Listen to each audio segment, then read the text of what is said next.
হারানোর ভয় তোমার ছিল না কোনো দিন, না অতীতে না আজকের এইক্ষণেও।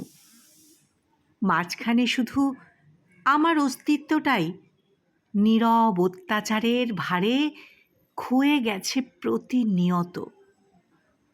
ভালোবাসা তো এমনই হওয়ার কথা ছিল, প্রিয় মানুষের কণ্ঠ নিজেও ব্যথিত হওয়া, তার নীরব কান্নার ভাষা বুঝে নেওয়া, তার পরিস্থিতির কাছে নিজের অহংকে ছোট করে ফেলা।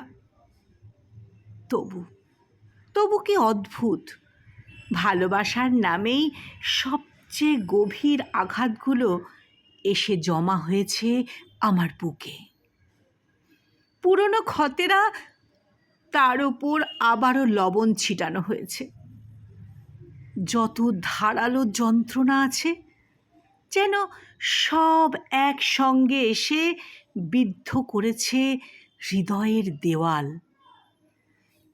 অনুভূতির আশ্রয় নয়, আমার প্রাপ্য হয়েছে শুধু অসহনীয় কষ্ট, এমন এক যন্ত্রণা যেখানে বুকের ভেতর প্রতিনিয়ত নিঃশব্দে রক্তক্ষরণ হয়।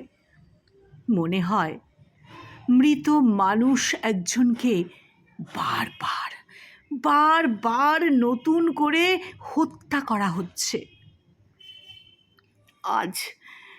আজ তার চারপাশে শুভাকাঙ্ক্ষীর ভিড়, ভালোবাসার রক্তে সাজানো তার পথ চলা। আর আমি শুধু এক ক্লান্তিময় স্মৃতি, নিঃশব্দে হারিয়ে যাওয়া এক নাম, যার কোনো দাবি নেই, কোনো আশ্রয় নেই।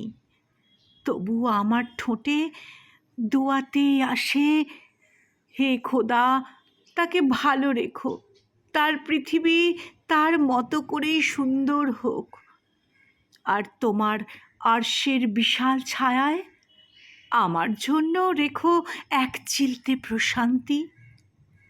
এই তীব্র যন্ত্রণার থেকে আমার মুক্তি দাও।